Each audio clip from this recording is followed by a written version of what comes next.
李总，我真的好害怕，那种被人像垃圾一样丢在大街上的感觉。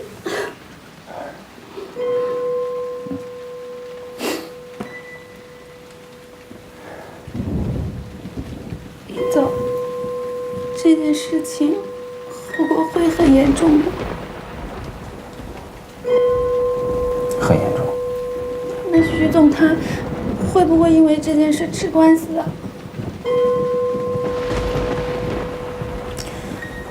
如果真是许诺做的话，那就会。那怎么办？我不知道会这么严重的。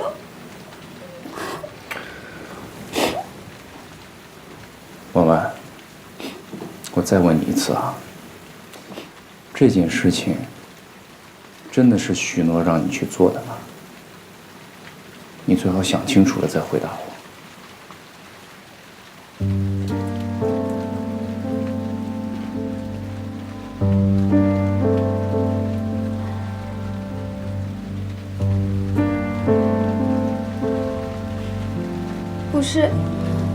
不是徐总，所有的事情都是我做的，不关徐总的事。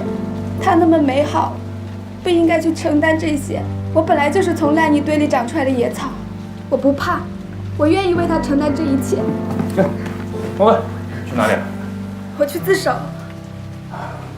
你先别冲动，事情还没这么严重。刚才我是骗你的，申总没打算要报警，公司想低调处理。许诺没事。真的？真的。刚才我只是试你的，对不起。李总，你不用跟我道歉的，这本来就是我的错，是我傻，是我笨。只要徐总好好的，公司好好的，我做什么都愿意。是我太傻了，一心想把别人交代给我的事情做好，我没想到会闯这么大的祸。是我太傻了。我当面找许婉婉谈过，她说是你。他在哪儿？我找他去。你千万别冲动，你现在去找他没有任何的意义。他咬定你，一定有他的理由。如果是他撒谎的话，你现在找他只会拉远你们的距离。什么叫如果啊，林凡？我信你。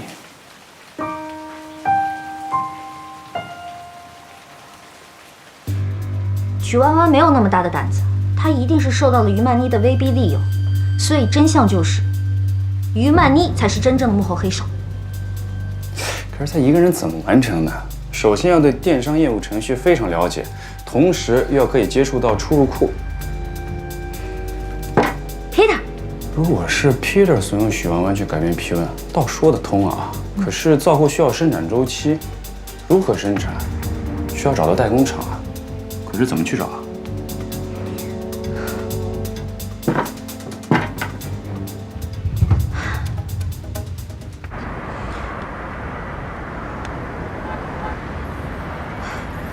许诺，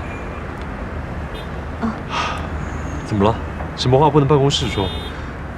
有些话在公司说不太方便，所以把你叫出来。你说。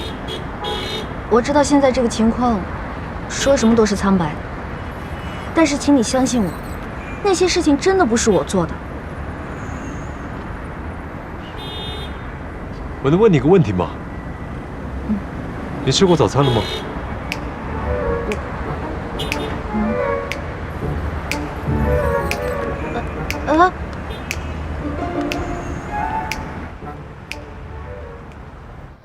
网站已经将那批有问题的商品以缺货的名义下架，而且用咱们仓库里面的正品将第三方物流中心的存货全部都换回来了，所以你可以不用担心。我担心的是，如果批文的事件曝光，后果不是我们可以想象的。那也没有办法，只能坦然面对。或许可以丢卒保车啊。你什么意思？把你推出去？你觉得我会这么做吗？你以前又不是没这么做。当时情况可控。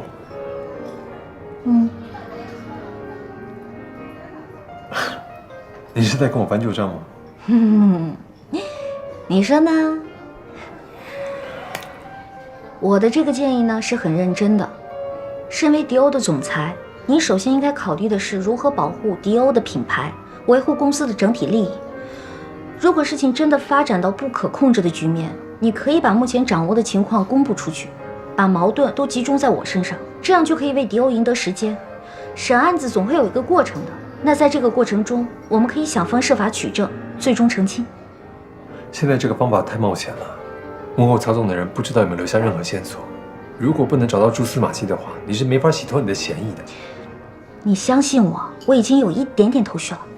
我不会这么做的，不管是做我的员工，或者是什么？总之，不管我身为你的老板，或者是身为一个男人，我都不会这么做的。你死了这条心吧。好。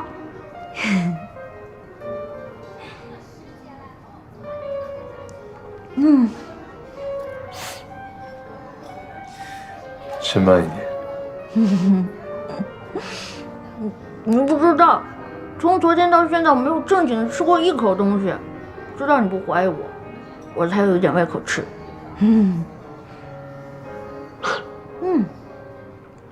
傻瓜。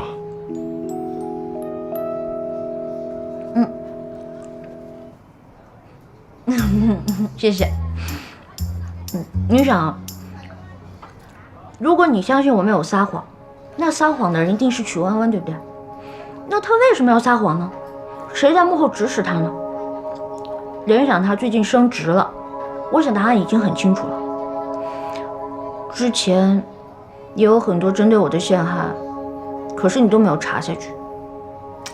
我明白你的意思，不查不代表姑息。我想我清楚幕后的那个人是谁，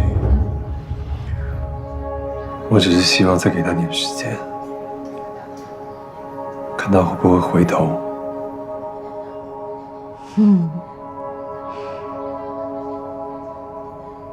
有时候我真的弄不明白，